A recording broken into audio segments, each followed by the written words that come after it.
마태복음 22장 1절에서 14절입니다.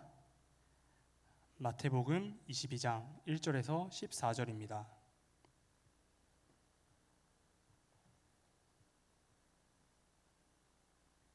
제가 봉독해 읽겠습니다. 예수께서 다시 비유로 대답하여 이르시되 천국은 마치 자기 아들을 위하여 혼인잔치를 베푼 어떤 임금과 같으니 그 종들을 보내어 그 청한 사람들을 혼인잔치에 오라 하였더니 오기를 싫어하거늘 다시 다른 종들을 보내며 이르되 청한 사람들에게 이르기를 내가 오찬을 준비하되 나의 소와 살찐 짐승을 잡고 모든 것을 갖추었으니 혼인잔치에 오소서 하라 하였더니 그들이 돌아보지도 않고 한 사람은 자기 밭으로 한 사람은 자기 사업을 하러 가고 그 남은 자들은 종들을 잡아 모욕하고 죽이니 임금이 노하여 군대를 보내어 그 살인한 자들을 진멸하고 그 동네를 불사르고 이에 종들에게 이르되 혼인잔치는 준비되었으나 청한 사람들은 합당하지 아니하니 내 거리 길에 가서 사람을 만나는 대로 혼인잔치에 청하여 오라 한데 종들이 길에 나가 악한 자나 선한 자나 만나는 대로 모두 데려오니 혼인잔치에 손님이 가득한지라 임금이 손님들을 보러 들어올새 거기에 예복을 입지 않은 한 사람을 보고 이르되 친구야 어찌하여 예복을 입지 않고 여기 들어왔느냐 하니 그가 아무 말도 못하거늘 임금이 사람들에게 말하되 그 손발을 묶어 바깥 어두운 데에 내던지라 거기서 슬피 울며 이를 갈게 되리라 하니라. 청함을 받은 자는 많되 택함을 입은 자는 적으니라. 아멘. 그리스도로 옷 입게 하라라는 제목으로 양윤석 목사님께서 말씀 전해주시겠습니다.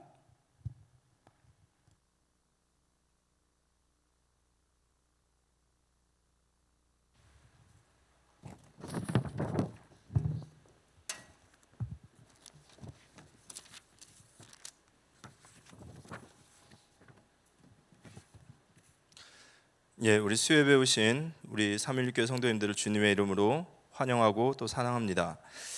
날씨가 많이 덥죠. 날씨가 많이 덥지만 그래도 저희가 이렇게 예배할 수 있도록 또 인도해 주심도 감사드립니다. 오늘 제목은 그리스도로 옷 입게 하라라는 이 제목을 가지고 저희가 수요예배 말씀을 나눌 텐데요.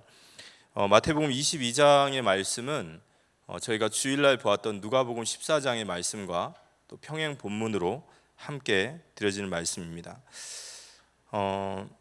올 한 해 하나님께서 우리에게 오직 내 안에 그리스도께서 사시는 것이라 라는 말씀을 주셨습니다. 또 이번 주간에는 내 집을 채우라 라는 말씀과 또 영생을 얻게 하려 하심이라 라는 말씀 속에서 또 특별히 우리 새가족 초청잔치를 또 진행하게 되었습니다.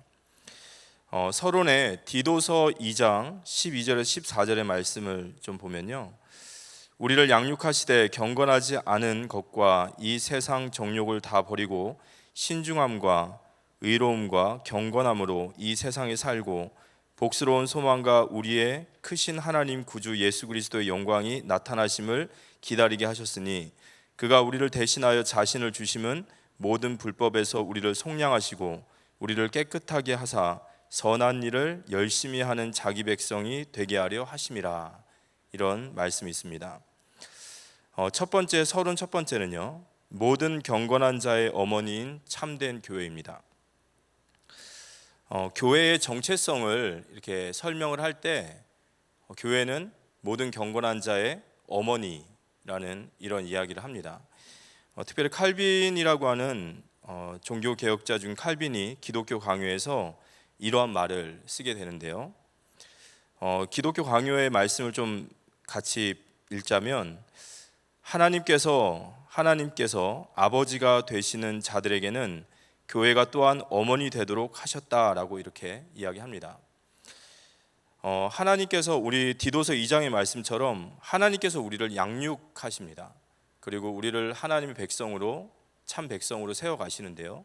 근데 하나님이 자기 백성을 양육하시는데 어떤 학교가 있는 것도 아니고 학원이 있는 것도 아닙니다.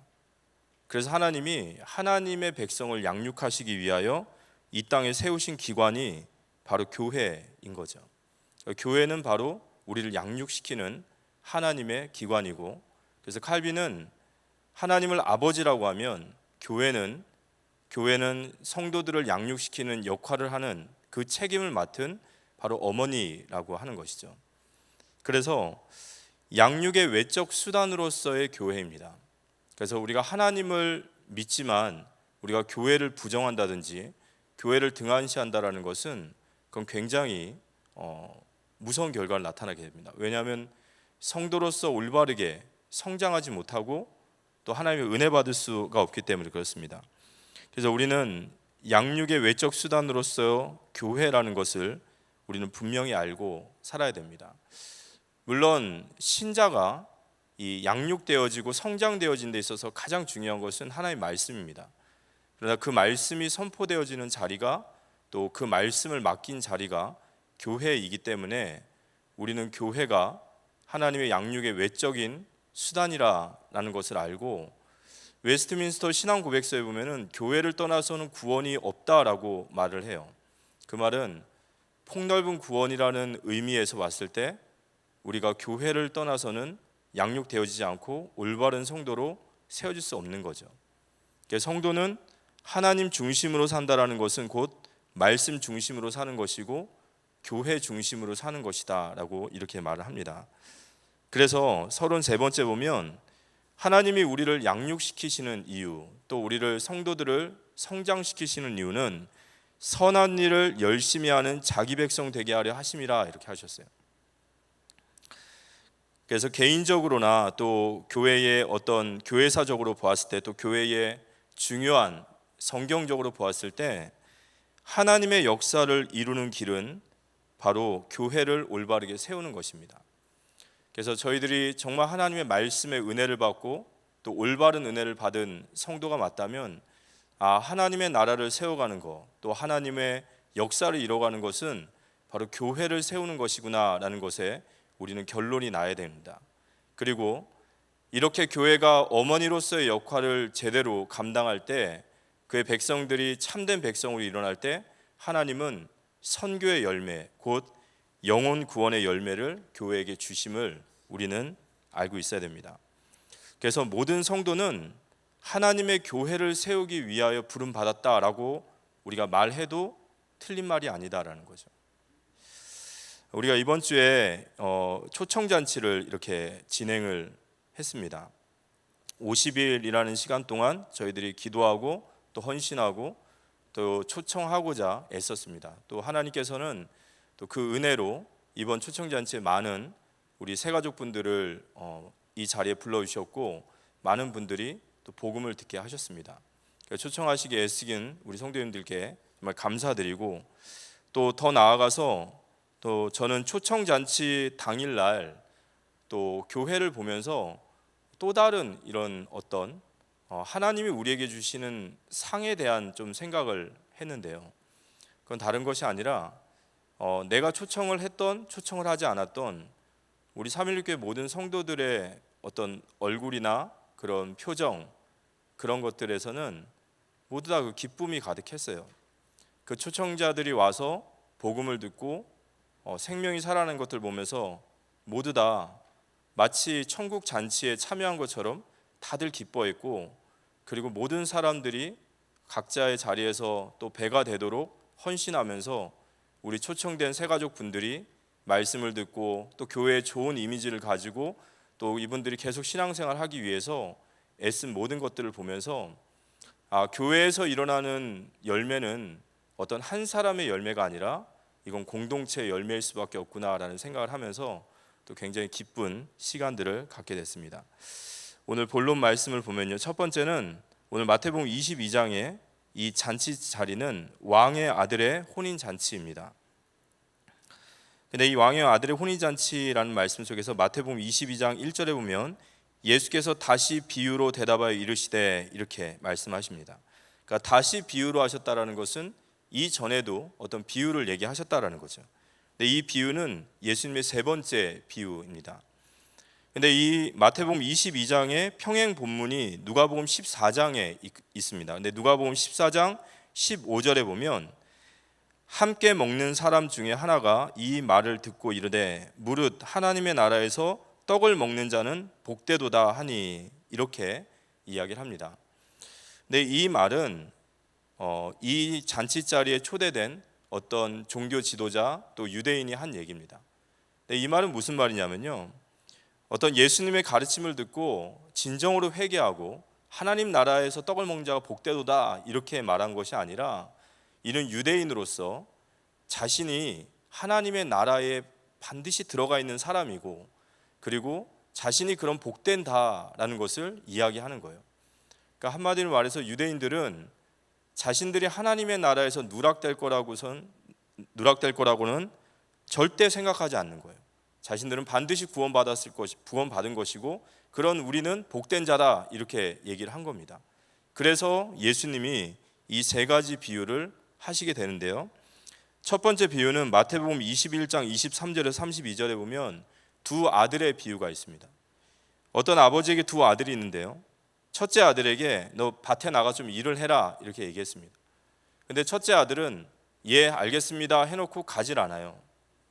그리고 둘째 아들은 아버지가 일하라 했더니 실소이다 이렇게 얘기를 했습니다. 저는 안 갑니다. 그런데 그 후에 그가 뉘우치고 일하러 갔다라고 하는 겁니다. 그러면서 성경에서는 그 둘 중에 누가 아버지의 뜻대로 하였느냐 이렇게 물어본 거죠. 그러니까 당연히 둘째 아들이죠. 뉘우치고 회개하고 하나님께 돌아온, 이게 바로 첫째 아들은 유대인들을 말하는 것이고 둘째 아들은 이방인을 얘기하는 거예요. 그리고 두 번째 비유는 마태복음 21장 33절에서 46절에 포도원 농부의 비유입니다. 어떤 주인이 종들에게 포도원을 맡겼습니다. 그리고 그 종들에게 잘 포도원을 가꾸고 내가 어느 때가 되면 그 포도원의 열매를 거두러 오겠다라고 얘기했습니다. 그래서 주인이 그 포도원이 잘 됐는가 보려고 종을 보냈습니다. 그랬더니 이 포도원을 맡은 종들이 그 보낸 종들을 그들을 때리고 돌로 치고 죽이는 거예요. 그러니까 이 주인이 또 다시 종들을 더 많이 보냈습니다. 그랬더니 이들이 똑같이 그들이 때리고 그들을 모욕하고 죽인 겁니다. 그래서 이 주인이 생각하기에 이번엔 내 아들을 보내야겠다, 내 상속자를 보내면 그들이 존대하지 않겠냐라고 얘기를 했습니다. 그런데 그들이 생각하는 것이 이가 상속자니까 이 상속자를 죽이면 이 밭이 우리께 될 것이 아니냐 하고 그 상속자마저 죽였다는 거죠. 이게 구약의 유대인들이 바로 예수 그리스도를 죽인 그 모습을 얘기하죠. 그때 마태복음 21장 41절 43절에 보면 그들이 말하되 이 악한 자들을 진멸하고 포도원은 제때의 열매를 바칠 만한 다른 농부들에게 새로 줄지니라. 그래서 이 악한 종들을 다 진멸하고 죽이고 이 포도원 밭은 다른 종들에게 줄 것이다. 곧 이것 역시도 우리는 절대 구원받지 않을 거라고, 우리가 하나님의 백성인 것을 절대 의심하지 않았던 유대인들에게 너희가 아니라 이방인이 뉘우치고 하나님 앞에 회개하고 돌아온 이방인들이 구원받을 것이다 라고 이야기하는 것이었습니다. 오늘 이 두 가지 비유를 하면서 유대인들은 아까도 말씀드렸지만 자신들은 절대로 구원에서 배제되지 않았을 거라고 생각하는 거예요. 자신들에게는 하나님이라는 이름이 있고 성전이 있고 제사를 드리고 율법이 있고 절대 자신들의 구원에 대해서 조금도 의심하지 않는 그들에게 예수님이 그들에게 말씀을 전하는 것이었습니다. 그리고 오늘 세 번째 비유인 바로 왕의 아들의 혼인 잔치입니다. 가로 두 번째 보면 왕의 잔치 자리입니다. 마태복음 22장 2절에 보면 천국은 마치 자기 아들을 위하여 혼인 잔치를 베푼 어떤 임금과 같으니 라고 나와 있어요. 그러니까 오늘 이 잔치 자리는 이 천국의 모형이에요. 그리고 이 잔치는 혼인 잔치와 비유되어지죠. 근데 이 잔치를 베푼 사람이 누구냐면요, 바로 왕의 아들, 왕이, 임금이 이 자리를 베푼 겁니다. 그래서 저희들이 이 왕, 이 임금을 우리는 하나님이라고 얘기하죠. 그리고 그 혼인 잔치의 상속자인 아들을 우리 예수님이라고 얘기하고요. 그리고 그 임금이 보낸 종들은 바로 전도자들을 얘기합니다. 그래서 그들에게 이제 왕의 잔치에 초대하려고 이제 그들에게 종들을 보냈습니다. 근데 가로 세 번째 보면 뜻밖의 반응이 나온 거예요. 마태복음 22장 3절에 보니까 종들을 보내어 그 청한 사람들을 혼인 잔치에 오라 하였더니 오기를 싫어하거늘 이렇게 얘기한 거예요. 그러니까 여기 보니까 이 종들을 청하는데 이번에 한 번 딱 청한 것이 아니라 그 청한 사람들을 혼인잔치에 오게 하라 보니까 두 번째 청한 거죠. 그러니까 이 잔치에는 뭐 아무나 오시오라는 것이 아니라 이 임금이 특별하게 그 선택한 사람들, 이 초대에 올 사람들, 그런 손님들을 다 초대한 것이고, 그리고 이번에 초대는 두 번째, 이제 잔치가 다 준비됐으니까 이제 초대 잔치에 오십시오. 음식도 모든 것도 다 준비되었으니까 이제 오십시오라고 얘기한 겁니다. 그런데 이들이 뭐라고 반응하냐면 오기를 싫어하거늘 이렇게 나와 있어요. 종들을 보내서 임금의 잔치에 초대됐으니까 오십시오라고 말할 때 그들이 오기를 싫어한다라고 그랬어요. 근데 지금 이 초대는 누구의 초대냐면요, 지금 왕의 초대입니다. 그러니까 사실은 이게 말이 안 되는 거예요. 그리고 있을 수 없는 일이죠. 예를 들어서 지금 우리 대통령이 우리를 청와대로 초대한다라고 하면, 그것도 여러 사람이 아니라 꼭 집어서 저를 초대한다고 한다면 그게 얼마나 영광스러운 일입니까? 그렇지만 영광스러운 일이지만 거절할 수 있어요. 그렇지만 이 사람은 지금 대통령이 아니라 한 나라를 다스리는 왕입니다. 절대 권력자예요. 이 초대를 거절한다는 것은요, 그에 대한 모욕이고 그의 초대를 무시하는 거거든요. 이건 있을 수가 없는 일이에요. 임금이 초대를 했는데 그 자리를 거절한다. 그건 절대 있을 수 없는 일입니다. 그런데 그들이 임금의 초대를 거절하는 거예요. 그런데 이 임금은 굉장히 선하고 착한 임금인 것 같아요. 왜냐하면 우리 같았으면, 아니 내 초대를 거절한단 말이야? 그것도 진작에 초대를 알렸던 그들에게 나를 무시하나? 모욕하나? 당장 잡아들여 다 죽여버렸을 거예요. 다 죽일 거예요. 그런데 임금은 다시 한번 종들을 보냅니다. 그래서 마태복음 22장 4절에서 5절에 보면 다시 다른 종들을 보내며 이르되 청한 사람들에게 이르기를 내가 오찬을 준비하되 나의 소와 살찐 짐승을 잡고 모든 것을 갖추었으니 혼인 잔치에 오소서 하라 하였더니 그들이 돌아보지도 않고 한 사람은 자기 밭으로 한 사람은 자기 사업하러 가고, 종들을 다시 보냈습니다. 그래서 그들이 뭐래냐, 한 사람은 자기 밭으로 가고 한 사람은 자기 사업하러 갔대요. 누가복음 14장에 보니까 나는 밭을 샀으므로 그걸 보러 가야 된다, 나는 소를 샀으므로 그걸 시험해 봐야 된다, 내 장가를 가서 못 본다. 이게 다 핑계죠. 다 거절하고 핑계하는 거예요. 근데 마태복음 22장 6절에 보니까 그들 중에 또 어떤 사람들은 그 남은 자들은 종들을 잡아 모욕하고 죽이기까지 하는 거예요. 왕이 사신을 보냈는데 왕의 초대를 보낸 사신을 모욕하고 죽이는 겁니다. 이건 뭐 전쟁을 하자는 거죠. 그래서 두 번째 보면은 임금이 이제 명령을 합니다. 그 초대에 거절하고 그 종들을 모욕하고 죽였던 그들을 향해서 임금이 명령을 합니다. 임금이 노하여 이르되 그랬어요. 마태복음 22장 7절에 보니까 임금이 노하여 군대를 보내어 그 살인한 자들을 진멸하고 그 동네를 불사르고 그랬어요. 임금이 노했어요. 그래서 그 살인한 자들을 다 진멸하고 다 죽이고 그 동네를 불사르라. 여기 군대를 보낸다라는 말은 심판의 도구를 얘기합니다. 종말론적인 마지막 모습이에요. 아까도 이 왕의 초대에 대한 이야기를 드릴 때 왕은 하나님 되시고, 그리고 그 왕의 혼인잔치의 아들은 예수님이시고요, 그 왕이 초대장을 보낸 자들은 종들이에요. 그런데 그들을 죽이고 그들을 모욕하고, 지금 우리 교회의 성도님들과 또 교회가 세상을 향해서 왕의 초대를 보내는 거죠. 근데 거기에 세상은 이렇게 화답을 하는 거예요. 죽이고 모욕하고. 그랬더니 임금이 노하면서 그 동네를 진멸하고 그들을 진멸하고 불태워라. 마지막 때의 그들의 모습입니다. 아까 이제 우리가 임금의 그 초대를 이게 거절할 수 없는 것이다 제가 말씀드렸죠. 이건 절대 그럴 수 없는 일이에요. 이건 말이 안 되는 소리예요. 근데 왜 그들이 말이 안 되는 소리를 하죠? 몰라서 그래요.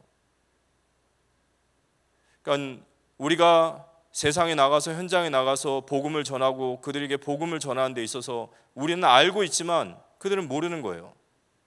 그들의 마지막 때의 모습이 얼마나 두려운 모습인 것을 모르기 때문에 여기에 우리 복음 전하는 전도자들과 교회의 가치와 위치가 있음을 믿으시기 바랍니다. 그들은 절대 이것을 거절할 수 없어야 돼요. 그러면서 마태복음 22장 8절 10절에 보니까 이제 그들은 진멸하고 그 동네를 다 불사르라 말하면서 그 임금이 새로운 명령을 하죠. 이에 종들에게 이르되 혼인 잔치는 준비되었으나 청한 사람들은 합당하지 아니하니 내 거리 길에 가서 사람들을 만나는 대로 혼인 잔치에 청하여 오라 한대 종들이 길에 나가 악한 자나 선한 자나 만나는 대로 모두 데려오니 혼인 잔치에 손님들이 가득한지라. 임금이 다시 명했습니다. 이제 그들은 합당하지 않으니까 너희들 빨리 저 내 거리로 나가서 악한 자든 선한 자든 상관없이 무조건 만나는 자들을 다 청하여 데려와라. 그래서 내 집을 채우라 이렇게 얘기하신 거예요. 그런데 여기 보면 이제 악한 자라는 말이 좀 저희들에게 걸려요. 아니 뭐 악한 자도 그럼 그냥 교회만 오면 되나? 그냥 악하게 살아도 되나? 그런데 여기서 말하는 악함이라는 것은 우리가 생각하는 악한 자와는 좀 다릅니다. 여기서 말하는 악한 자라는 것은요, 유대인들이 자신들이 해석한 율법적 해석에서 악한 자예요. 그들에게 악한 자는 어떤 자냐면요, 하나님께 저주를 받은 자들이에요. 그럼 그들에게 악한 자는 누구냐? 장애인, 병든 자, 이방인 또는 여자. 그 시대에 그러한 사람들을 유대인은 뭐라 생각했냐면요, 하나님께 저주를 받은 자라 생각을 했어요. 그들은 하나님께 저주를 받은 자고 그들의 눈에는 악한 자예요. 그들은 이러한 잔치에 초청될 수 없는 자들이에요. 근데 임금이 지금 내 거리에 나가서 누구를 초대하라 하냐? 그들은 거들떠보지 않고 그들은 다 저주받았다 말하고 악하다고 말하는 그들인데 그들을 다 불러들이라는 거예요. 여기에서 유대인의 복음이 이방 땅으로 나아가는 모습들이 나오는 거죠. 그래서 이제 혼인잔치가 이제 그들이 채워집니다. 가득 채워져서 혼인잔치가 시작됩니다. 마태복음 22장 14절에서 11절에 14절에 보면 임금이 손님들을 보러 들어올 때 거기에 예복을 입지 아니한 사람을 보고 이르되 친구여 어찌하여 예복을 입지 않고 여기 들어왔느냐 하니 그가 아무 말도 못하거늘 임금이 사원들에게 말하되 그 손발을 묶어 바깥 어두운 데에 내던지라 거기서 슬피 울며 이를 갈게 되리라 하니라. 청함을 받은 자는 많되 택함을 입은 자는 적으니라.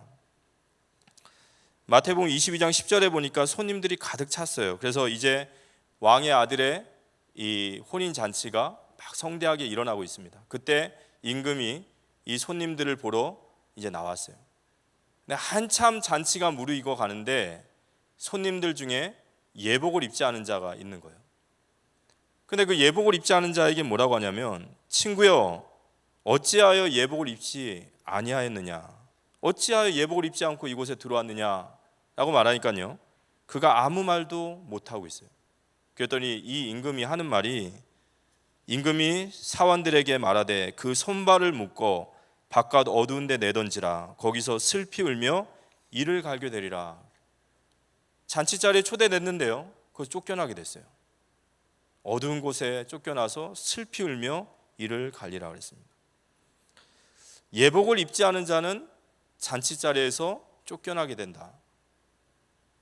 그럼 도대체 이 예복이 뭐길래 이 예복을 입지 않은 자는 잔치 자리에 쫓겨나서 어두운 곳에서 슬피 울며 이를 가나?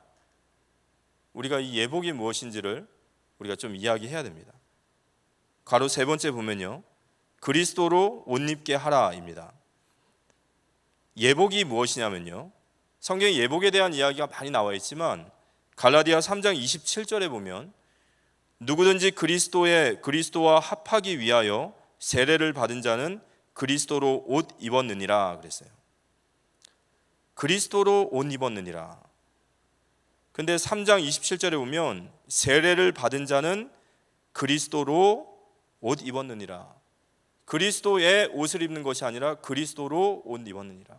그리스도와 연합되어지는 것을 말하고요, 그리스도로 옷을 입는 것을 말합니다. 근데 누가 그리스도로 옷을 입느냐면요, 세례를 받은 자죠. 세례란 무엇이냐면요, 바로 예수 그리스도의 십자가의 대속으로 거듭났다라는 증거예요. 그러니까 이 예복은 예수 그리스도의 십자가의 공로로 대속한 자들에게 바로 주시는 그 옷, 그리스도와 연합, 그리스도의 옷을 입는 겁니다. 그러면서 이 옷에 대한 이야기를 골로새서 3장 5절에서 10절에 또다시 말합니다. 그러므로 땅에 있는 지체를 죽이라. 곧 음란과 부정과 사욕과 악한 정욕과 탐심이니 탐심은 우상 숭배니라. 이것들로 말미암아 하나님의 진노가 임하느니라. 너희도 전에 그 가운데 살 때에는 그 가운데서 행하였으나 이제는 너희가 이 모든 것을 벗어버리라. 곧 분함과 노여움과 악의와 비방과 너희 입에 부끄러운 말이라. 그러니까 여기서도 뭐라 나와있냐면요, 너희가 전에 입고 있었던 옷을 벗어버리라. 그리스도로 옷을 입는다라는 것은 너희가 전에 입고 있었던 옷, 바로 부정과 사욕과 음란과 탐심과 우상숭배, 또 분함과 노여움과 악의와 비방과 너희 입의 말에 부끄러운 말들, 이러한 너희가 지난날에 너희가 살아갔던 삶의 방식, 너희가 그렇게 살아야만 됐던 그런 너의 삶의 옛 습관, 그 옷을 벗어버리라. 옛사람의 옷을 벗어버리는 것이 그리스도로 옷을 입는 것이다 라고 하는 거예요. 그러면서요, 더 말하기는요, 9절 보면요, 골로새서 3장 9절에 보면 너희가 서로 거짓말하지 말라. 옛사람과 그 행위를 벗어버리고 새 사람을 입었으니 이는 자기를 창조하신 이의 형상을 따라 지식에게까지 새롭게 하심을 입었느니라. 입은 자니라 그랬어요. 그러니까 그리스도로 옷을 입으라는 것은 지난날에 우리가 입고 있었던 옷, 아까 골로새 말씀에처럼 그런 지난날 옛사람에 우리가 입고 있었던 옷을 벗어버리고 이제는 우리가 그리스도로 옷을 입는 바로 하나님의 형상, 그 하나님의 형상의 회복을 곧 그리스도의 옷을 입는 것이다 말하고 있습니다.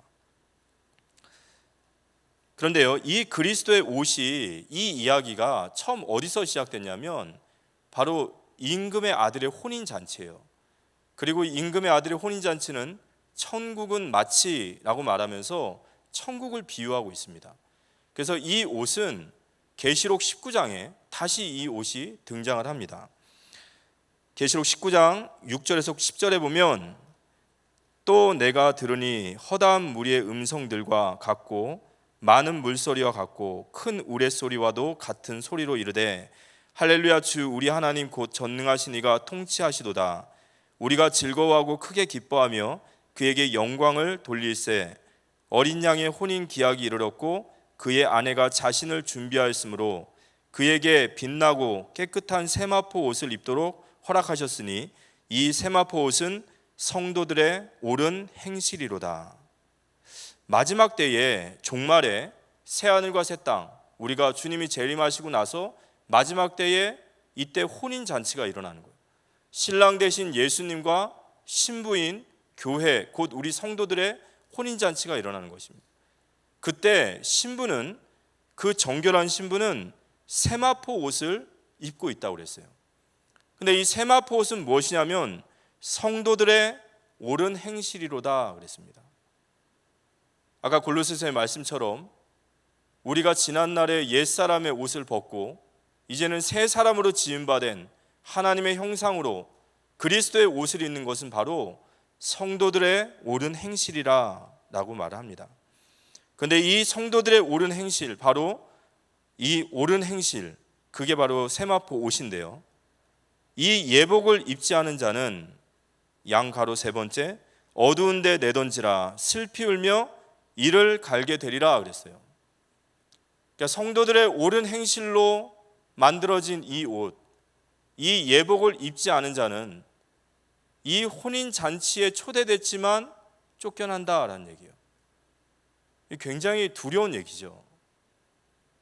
성도들이 이 땅에서 우리의 옛사람의 옷을 벗고 새 사람으로 지어진 그리스도로 옷을 입는다라는 것이 훗날에 우리가 만나게 될 혼인잔치의 기약 때에 그 잔치에서 쫓겨날 수 있다라고 했을 때 굉장히 두려운 얘기입니다.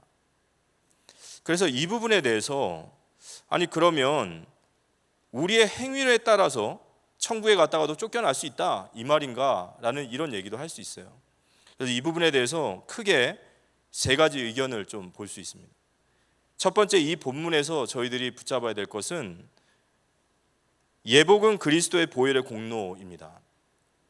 그 말은 아까도 제가 선제적으로 말씀드렸던 게 이 이야기가 절대로 구원에 대해서 의심하지 않는 유대인들에게 이 첫 번째 메시지가 있다고 그랬어요. 그들은 자신의 율법의 행위와 자신의 선행으로 충분하다고 생각한 사람들이에요.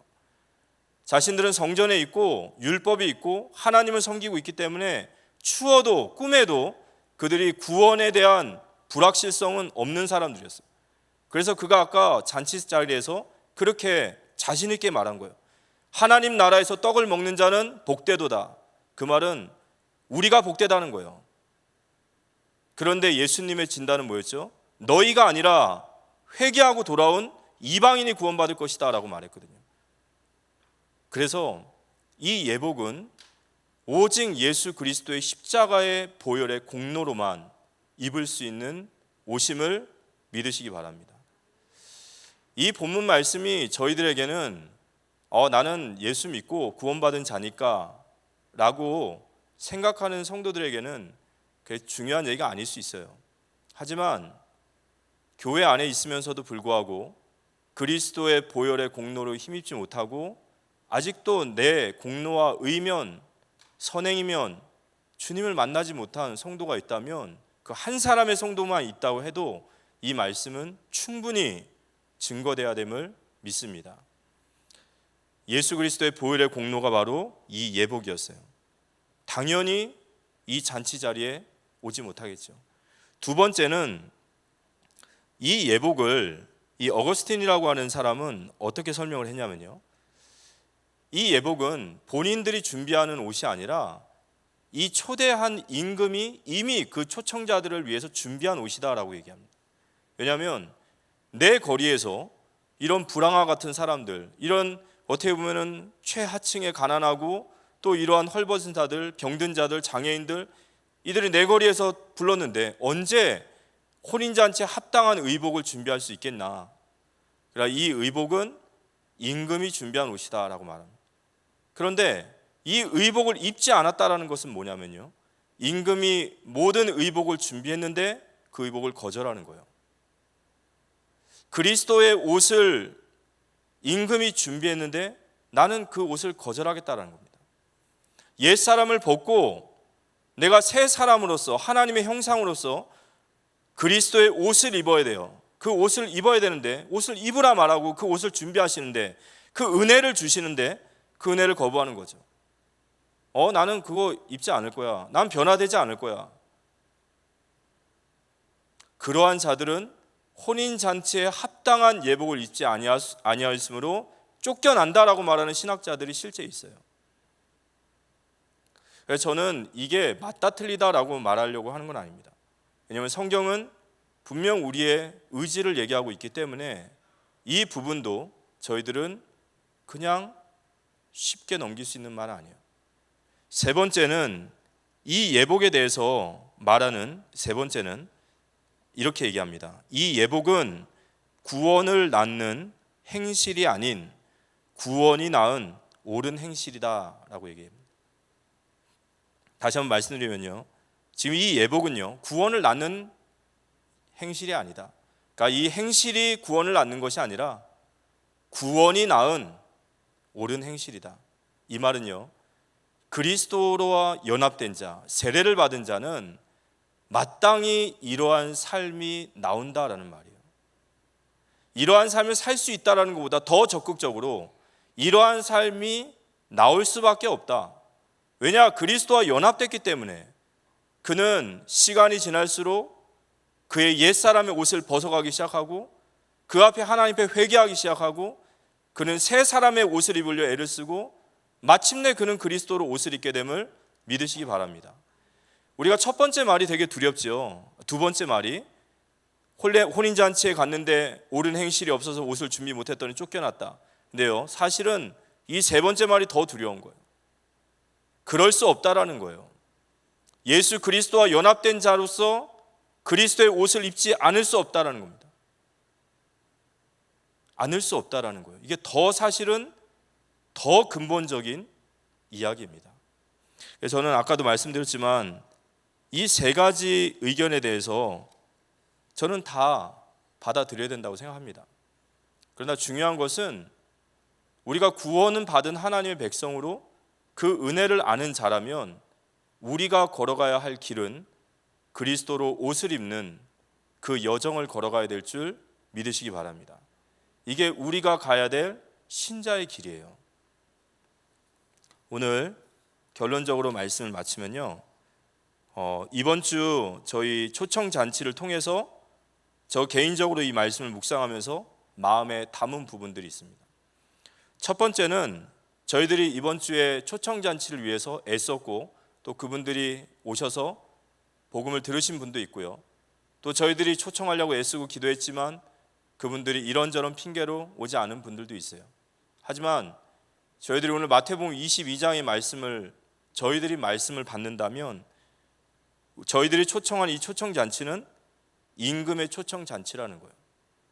그리고 저희들이 한 이 복음의 전파와 초청이 어느 정도로 무게가 있고 절대적으로 가치 있는가 하면 이 초대는 거절할 수 없어야 되는 거예요. 이 초대는 절대로 거절할 수 없는 초대입니다. 그런데 그것을 거절하기도 하고 받아들이기도 한 거죠. 우리가 그 귀한 일에 주님께 쓰임 받음을 믿으시기 바랍니다. 두 번째는 청함 받은 사람은 많되 택함 받은 자는 적으니라 라는 말이 있어요. 이 말은요, 청함이 곧 택함은 아니다라는 뜻입니다. 청함이 택함은 아니었어요. 임금이 청하였던 그들이 분명히 초청은 받았지만 그들은 택함 받은 백성은 아니었습니다. 이번 우리 초청 잔치에 왔던 분들 중에 저희들이 물론 그분들이 다 마음의 문을 열고 복음을 받으셨다면 너무 감사드리지만 저희들이 끝까지 그분들이 복음을 받고 진정으로 거듭날 수 있도록 힘써야 할 것이고요. 또 교회 안에서도 초청은 받았지만 청함을 받았지만 또 택함 받지 않은 이런 백성들이 있다면 우리는 그런 부분에 대해서 놓치지 말고 우리는 계속해서 여기에 귀한 헌신해야 된다고 믿습니다. 그리고 마지막 세 번째는 그리스도로 옷 입게 하라입니다. 그리스도로 옷을 입어라가 아니라 옷 입게 하라 이렇게 말씀드린 것입니다. 이 말은 그리스도의 옷은 우리는 입고 있어요. 그러나 그리스도의 옷을 입어야 합니다. 우리는 여전히 우리 옛사람의 체질의 옷을 입고 있습니다. 그렇지만 우리는 그 옷을 입기 위해서 계속해서 나아가야 되고 그게 바로 신자의 바로 거듭남의 증거이라고 저는 생각합니다. 그래서 나의 옛 생활의 옷을 벗어버리고 그리스도의 옷을 입어야 한다 이 말입니다.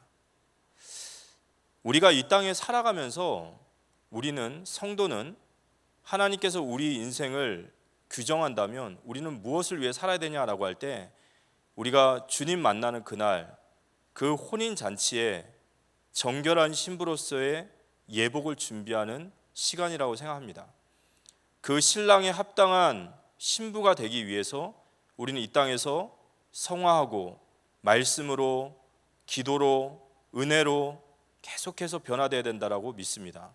그래서 우리가 마지막 때에 우리가 주님 앞에 설 때에 신랑에 합당한 신부로서 정결한 신부로서 그렇게 설 수 있도록 그렇게 나아가는 것이 바로 우리 신앙생활이라고 생각됩니다. 교회는 모든 경건한 자의 어머니라고 했습니다. 그게 바로 참된 교회의 사명입니다. 택함 받은 하나님의 백성들이 참된 백성으로 또 정결한 신부로 준비되어지도록 그리스도로 옷 입게 하도록 성도들을 양육해 가며 또 그들을 성장시켜 나가는 정결한 신부로 준비하는 것이 바로 참된 교회이고, 우리는 이러한 참된 교회를 세우기 위하여 힘써야 합니다. 디도서 2장 12절 14절에 이 양육의 결과는 그 성도가 성장을 하면 그는 선한 일을 열심히 하는 자기 백성이 될 것입니다. 그리고 그들의 옳은 행실을 통하여 많은 사람들이 하나님의 어떠하심을 보게 되고 주께 돌아오는 선교와 바로 영혼 구원의 역사로 우리에게 열매 주실 줄 믿습니다. 그래서 이번 초청잔치를 통해서 주신 은혜에 감사드리며, 우리가 초청되신 분들을 그냥 이번 한 번으로 끝내면 안 되겠죠. 그들이 정말로 거듭난 자들이 맞고 초청되어진 분들이 맞기 때문에 이분들이 정말 참된 교회의 어머니인 이 교회 안에, 신앙 안에 들어오게 저희들은 힘써야 할 것이고, 또 그분들이 담겼을 때 우리는 정말로 택한 자들의 어머니와 같은 참된 교회로서 이분들을 양육시키고 세워서 그들이 하나님의 백성으로 선한 일을 하는 자기 백성으로 세워가는 우리 316 교회 모든 성도님들 되시기를 예수님의 이름으로 기도합니다. 우리 찬양